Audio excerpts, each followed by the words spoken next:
Sekuyisikhathi ke manje sifanele ukuthi siphoqulile phakathi kwalabantu bonke. Yebo Sheta, nami ngiyafuna ukumbona ehlambalazekile, kodwa manje singenzi into yobulima. Umuntu kethola uzocasuka kabi. Kodwa ungithembisile njena. Kodwa yonke into inesikhathi sayo. Letha akusisoke, angenzi into yobulima. Isona sikhathi ngelesi. Woza.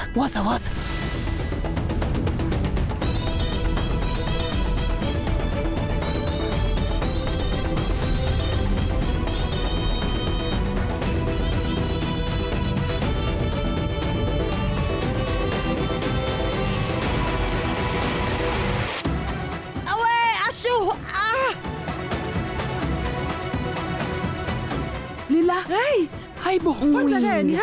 Kwenzekeni ngempela? hayibo, sukuma mntanami awulimalanga kodwa. Kwenzakaleni? Uwini.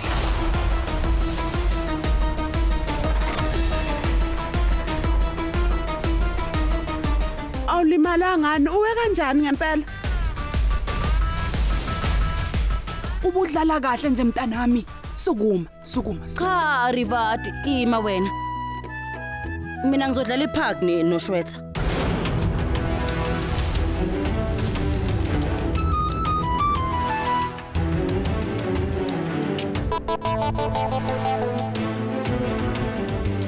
Kulungile uzohlala phansi, hlala phansi. Shwetha, Wazalana. woza.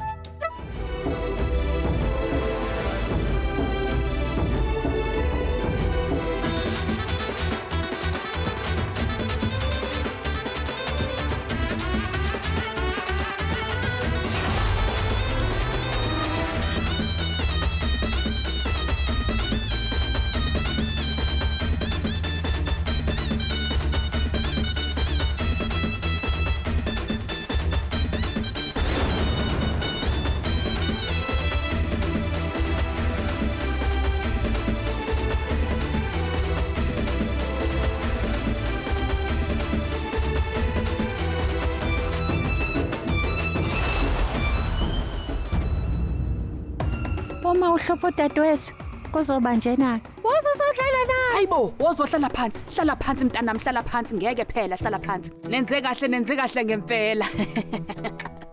Nidlale kahle nonke. Awungiyabonga bantabami. Lila, ngiyaziqhenya ngawe mntanami. Wenze kahle kakhulu. Abantu abawuvala umlomo ngawe. Uye waba nesineke kakhulu. Ngiyaziqhenya ngawe mntanami. Siyabonga. U-Abiram nesiqiniseko sokuthi kuningi okuhla kwenzile. Ngisho noma yini ufuna ukisho ngomshado wami. Kodwa engikwaziyo futhi ukuyiqinisa ukuthi uAJ ngimbambe ngomqala.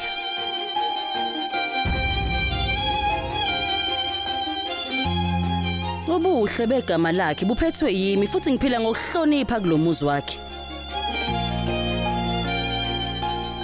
Ukuthi niyathanda noma nithandi, uNkulunkulu ngiphila amandla okuphatha umndeni wami.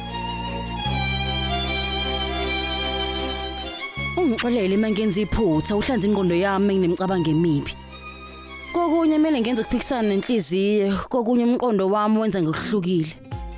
Kodwa Nkosi yami uyasazi isifiso sami futhi engikwenzayo ngikwenza maqondana naso. Gogo, ngiyakuthembisa ngegama lika AJ. Ngiyohlala njalo ngiliphakamisa uthando lwakho.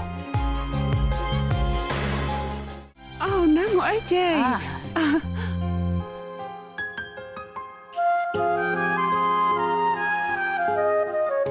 Uma uyamthanda Lila. Noma mhlasimpe wenza konke lokho ukuze ngizophinde ngimnikeze ithuba.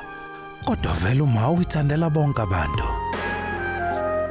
Uthanda wonke umuntu ngokweqiniso. Futhi uyaxolela ngokusheshsha. Cha. Indlela engiphatha ngayo Lila kulezi insuku kuyiyona yona ilokho nje. Pooja. Yebo AJ. Ngifuna ukukhuluma nawe. Ngifuna ukukubona.